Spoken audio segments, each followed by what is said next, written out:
Welcome to Fun and Games Side Quests. Every episode is a different host sharing a video game they love and why they love it.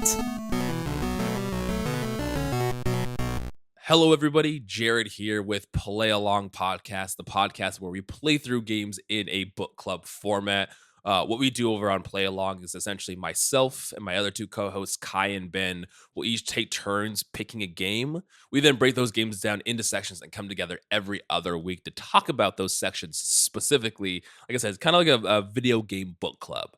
The three of us all have a pretty wide range of genres that we like. So we've covered so many different kinds of games on the show. As of recent, we're playing through Alan Wake. This year, we've done a lot of fun indies like Harold Halibut and Norco. And myself being the Nintendo fanboy of the podcast, obviously we've played lots of Zeldas and lots of Pokemons as well, which leads into the game that I'm going to be discussing for today's episode, which is Pokémon Sun.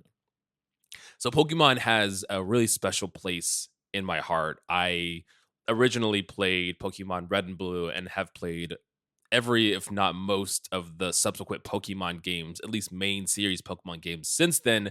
And I'm still very addicted and very in love with Pokemon as a franchise.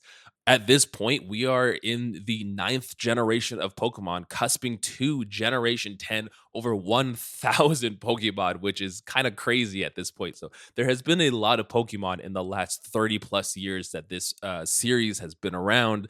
Some of these generations people have been pretty split on. Pokemon Sword and Shield had a lot of its controversy when that was first coming out. But I think at this point, a lot of these older games that may have had a little bit of contention in the beginning, people look back on pretty fondly. Like I just recently played through Sword and Shield and I absolutely loved my time through it. It has its problems for sure, but I enjoyed it. And one of those specifically was Pokemon Sun and Moon. I'm going to be talking about Pokemon Sun because that's the one that I had played through. But Pokemon Sun originally came out in 2016, and interesting year for sure. This takes place in the Alola region, a region very much based off of the islands and archipelagos of Hawaii.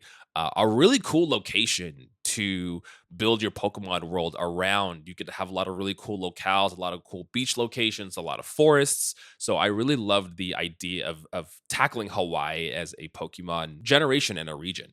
Your main character actually comes from the Kanto region, is relocating to the Alola region to start their journey.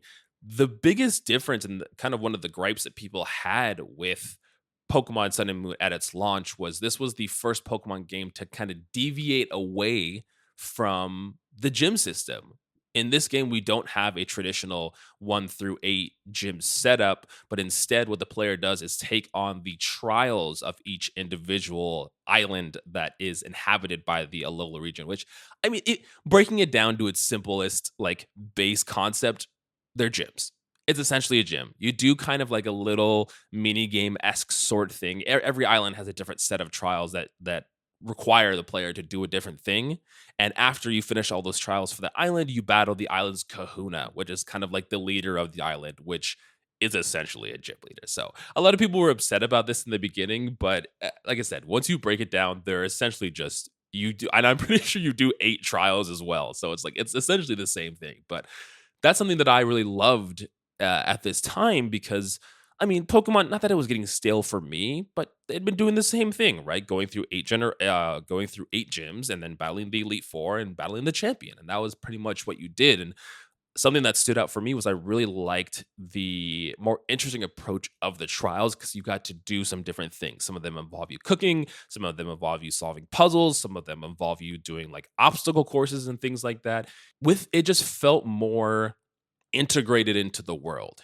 Each trial has a trial captain, and it just felt like all of that really solidified and made the world feel like a real place with all of these captains having their own unique trials that they give the islanders as they're going about their journey in each of the different locations, which is really cool, which I absolutely love. And again, in hindsight, looking back, this was probably some of my favorite gimmick things that Pokemon and Game Freak had introduced.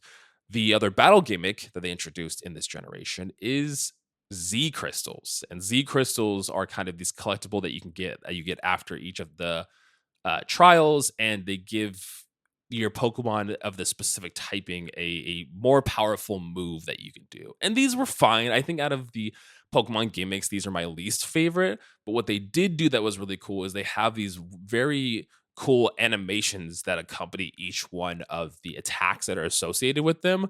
And that's really cool. I really like how they have these really cool, just over the top, very anime esque kind of attacks that you get to do. Very, very over the top and just so much fun. The other thing, surprisingly, is Pokemon Sun and Moon and Alola has the second least number of new Pokemon introduced, with only around 80 or so introduced in this generation. So that was another thing that people were kind of hit or miss on, was the amount of Pokemon that were introduced here. But I love these little guys. Again, with Hawaii and Alola being the inspiration, you get to have so much fun with the creature designs of these Pokemon.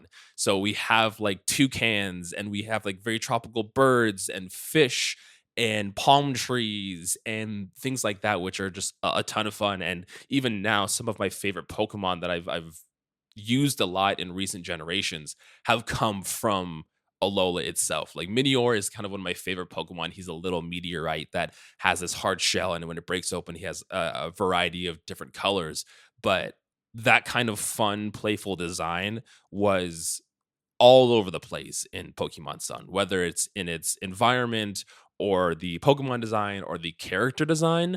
There's so much colorful and so much fun in these games, which I do really enjoy.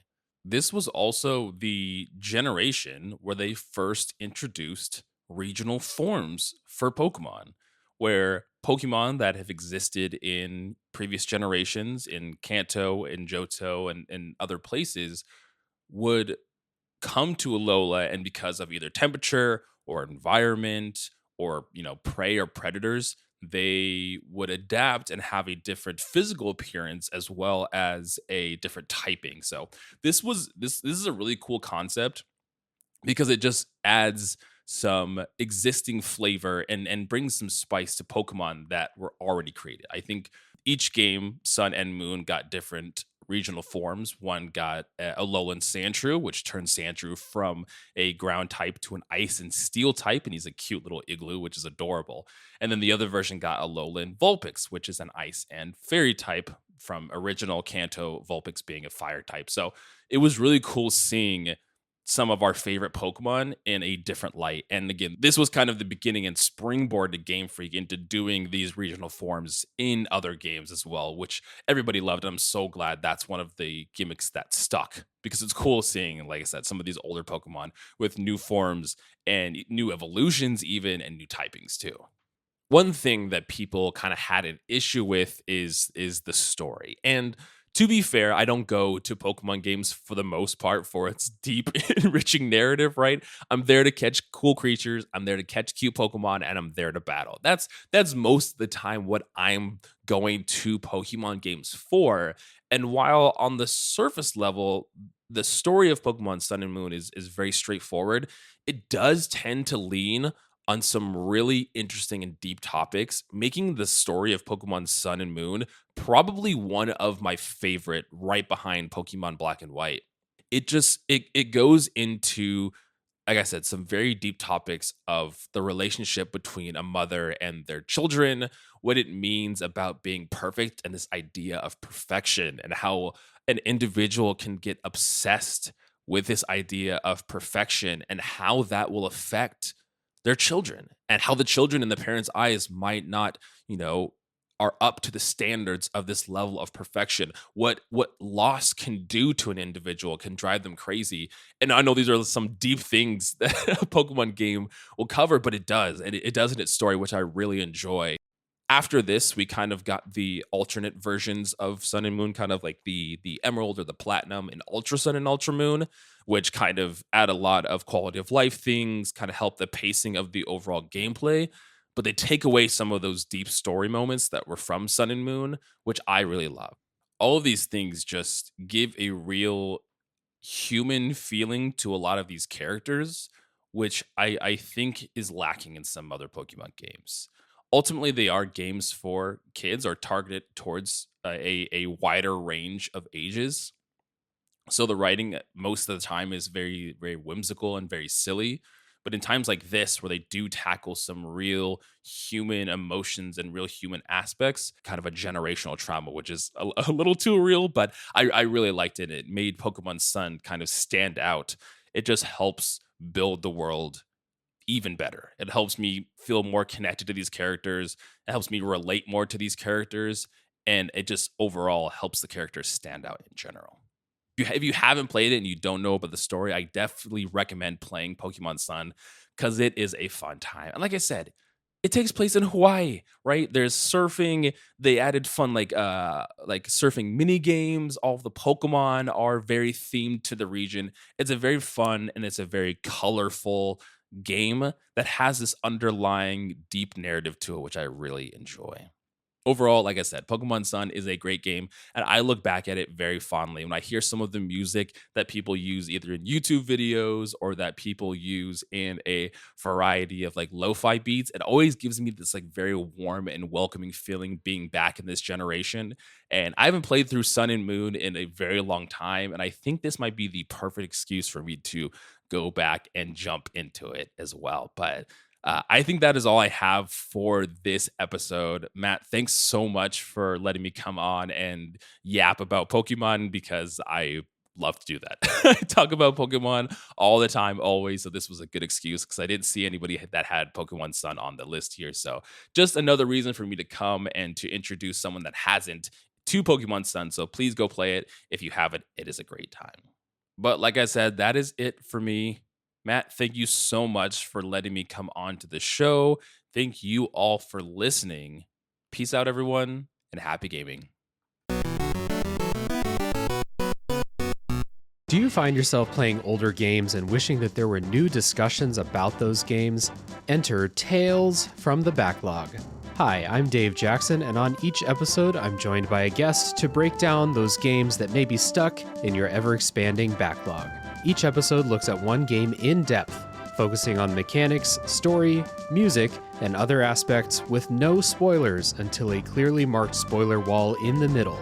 If you've played the game, go ahead and climb that spoiler wall and enjoy in-depth story discussions, and if not, jump out when we warn you and maybe go play that game for yourself. We have over 100 episodes in the feed, everything from Disco Elysium to Tunic to discussion episodes about how to get into horror games, and if games actually need to be fun, or if they have more to offer. I guarantee that there's something in there for everybody. Once again, that's Tales from the Backlog, available wherever your podcasts are found. CPOV. CertainPOV.com.